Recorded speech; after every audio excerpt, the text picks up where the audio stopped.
Ito naman yung isang property na aming pinuntahan.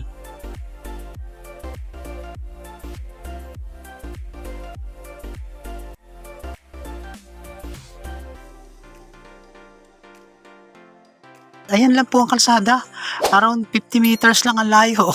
Sa kalsada talaga, main road po ng Kigtan. At ito po ang pagitan. Mayroon pa rin mga ilog. Ganito.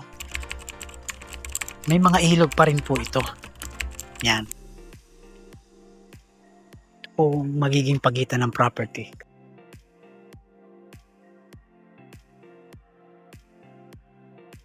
So, possible din naman, siguro sa property na yun na binibenta, ay may ilog din. Ano? Okay.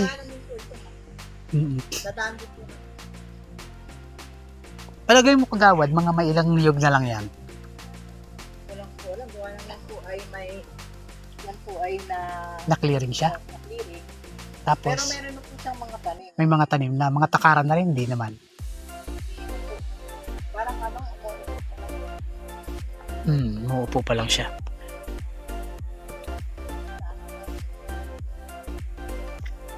Sigurado pong ang ilog po, yung creek po ay liligid sa property.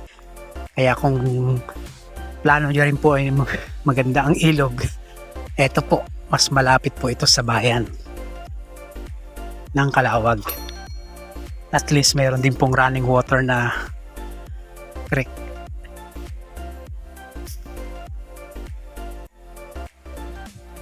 Napakalapit pa po sa kalsada. Maralit na to. So tayo po ay lumiban doon sa creek. Pagkaliban natin, tayo po ay papunta na sa property na ibinibenta. Ito pong property nito ay may sukat na, hindi ako nagkakamali, 3 hektarya mahigit.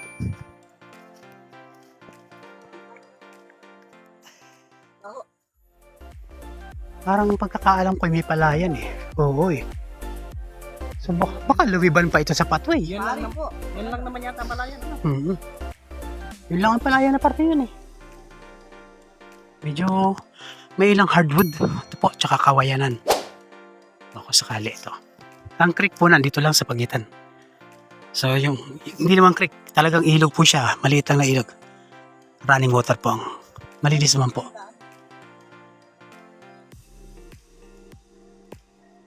Ayan po. Kita nyo naman po ang ganda. Yan o. Running water po yan.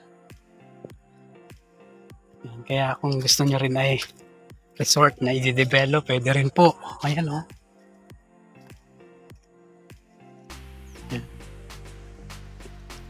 Ito na po yung isang dinaanan natin.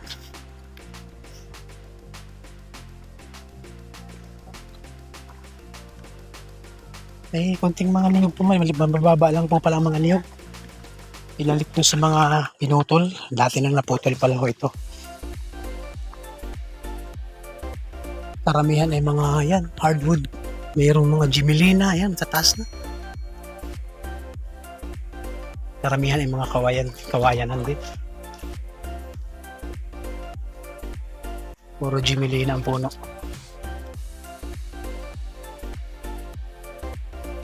Kita yung ilog. Wow! Yan pa oh.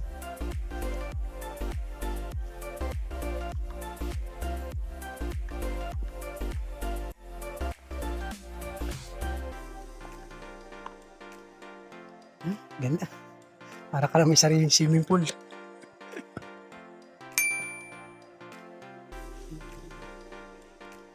Okay po. Salamat po sa panonood. Thank